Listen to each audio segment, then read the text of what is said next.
Archer Rajgarh শাখাৰ আহ্বানক সন্মান জনাই যুৱক যুৱতীসকলৰ বাবে যি এক ধাৰাবাহিক ছমহীয়া কৰ্মশালা ৰূপায়ণ কৰাৰ বাবে পোনপ্ৰথমে ডিব্ৰুগড় জিলাৰ আয়ুক্ত মহোদয়ৰ লগতে জিলা প্ৰশাসনক আৰ্চাৰ ৰাজগড় শাখাৰ তৰফৰ পৰা আমি আন্তৰিকতাৰে ধন্যবাদ জ্ঞাপন কৰিছোঁ। এনেকৈ উঠালেতো অলপ কষ্ট হ'ব, দুইখন হাত ঘূৰাবা এনেকৈ দাঙিবা, দাঙি ইয়াক আনিবা, এনেকৈ কাণত দিবা। এই ভৰিটো যোনটো ভৰি দুখ পাই আছে ইয়াৰ ভৰিটো মোৰ ভৰিৰ ওপৰত দিবা, মানে তুমি তোমাৰ ভৰিৰ ওপৰত দিবা। তো এইটো চিকিয়ৰ কৰিবলৈ বান্ধিব পাৰা, যদি বেছি দূৰ নহয় এনেকৈও নিব পাৰিবা। জাষ্ট ইয়াক এইটো ভৰিত ভাল, এইটো ভৰিয়ে বুজি এইটো ভৰি মই এনেকৈ নিম, বুজি পালা? চিকিয়ৰ কৰিবলৈ হ'লে তোমালোকে বান্ধি ল'ব পাৰিবা কিবা আৰু একদম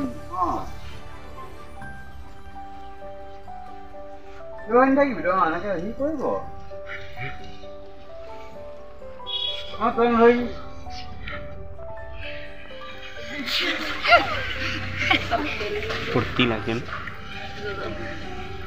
গুড পাৰিম নাই উঠোৱা ভালকে উঠোৱা ইয়েছ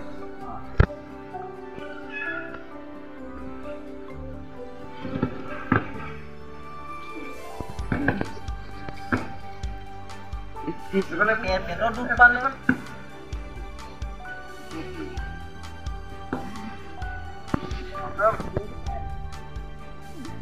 পাইছিলে বহুত চেঁচাৰা খালে, এক্সিডেণ্ট হৈছিলে, ইয়াত দুখ পালে, এইটো কোনো অসুবিধা নাই, ই মুকলি হৈ আছে।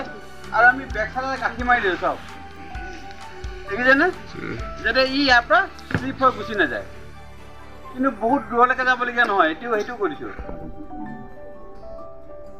তুমি খালি বহি থাকা, চকুকেইটা বহি থাকা, একো খাব নালাগে।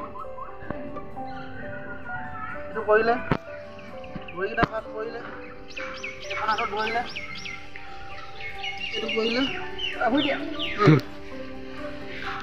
এতিয়া ই লগ হৈ গ'ল, ই ওলাই নাযায়। ওপৰৰ পৰা যিমান যোৰ নমাই য'ৰ পৰা নামি আহিলে ওলাই নাযায়। আচ্ছা, হাত এৰি দিলে ওলাই নাযায়।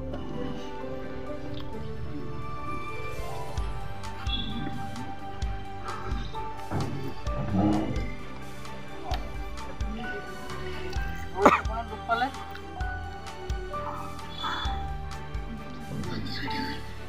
ধৰ, এতিয়া তই ইয়াত ধৰ, ক্লিয়াৰ।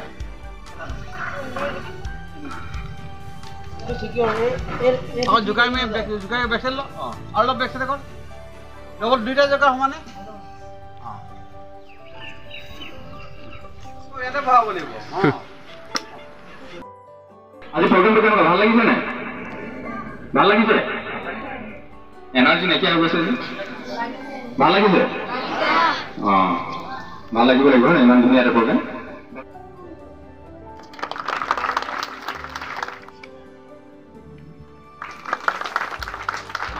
ভাল পায়, কিছুমানে হয়তো ছবি আঁকি ভাল পায়, আৰু প্ৰত্যেকখন ফিল্ডতে আজিকালি যথেষ্ট সুবিধা আছে। মোবাইলৰ অপব্যৱহাৰ হয় নাই? মোবাইলৰ অপব্যৱহাৰ হৈ যদি আমি বেয়া হ'বলৈ গৈছোঁ, কিন্তু মোবাইলে আমাক এই অপৰচুনিটিও দিছে। মোবাইলত আপোনালোকে শিকিব পাৰে, ইমান কলা কৌশল আজিকালি মোবাইলত ফ্ৰীতে পাই যায়, হয়। গতিকে সেইটো ফালেও আমি ধ্যান দিব লাগিব। আৰু শিক্ষা, পঢ়ি আমাৰ কাৰো ভাল লাগে, কাৰো ভাল নালাগে। পঢ়ি কিনেতো ঘণ্টাৰ পিছত ঘণ্টা পঢ়ি থাকিব ভাল পায়, কিন্তু পঢ়িব আমি লাগিবই।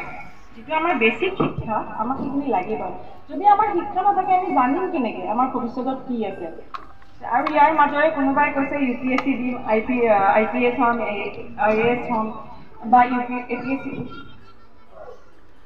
গতিকে যদি আমি সিমানখিনিলৈকে ভাবিব পাৰিছোঁ, সপোন দেখিব পাৰিছোঁ, তেতিয়ালৈকে আমি কষ্ট কৰিব লাগিব। আৰু এইটো সময়ত য'ত আমি আমাৰ ফ'কাছ, কনচেনট্ৰেশ্যন যিটো আমাৰ, সেইটো আমি স্থিৰ কৰিব লাগিব, আমি কিবা এটা হ'ম। মানুহৰ আটাইতকৈ ডাঙৰ যিটো স্কিল বুলি কয়, দক্ষতা হ'ব মনোযোগ দিব পৰা শক্তি। যোনে মনোযোগ দিব পাৰে যি কামতে হয়, লাগিলে সেইটো খেলা ধূলাত হওক বা লাগিলে পঢ়াত হওক, যদি আমি মনোযোগ দিব পৰা শক্তিটো ৰাখোঁ, তেতিয়াহে আমি আগবাঢ়িব পাৰিম। এইটো কাৰণে মই আপোনালোক সকলোকে মই ৰিকুৱেষ্ট কৰিছোঁ যাতে হতাশ হ'ব নালাগে। প্ৰথম কথা আমি জীৱনত কিবা এটা কৰিম, জীৱনত আমাৰ লক্ষ্য আছে, আমি কিবা হ'মেই হ'ম, আমি কৰ্মসংস্থাপন ল'মেই আৰু এইটোৰ কাৰণে আমি কাম কৰিম। মই বেছি নকওঁ, অনুষ্ঠানটো আগলৈ লৈ যাওঁ। ধন্যবাদ।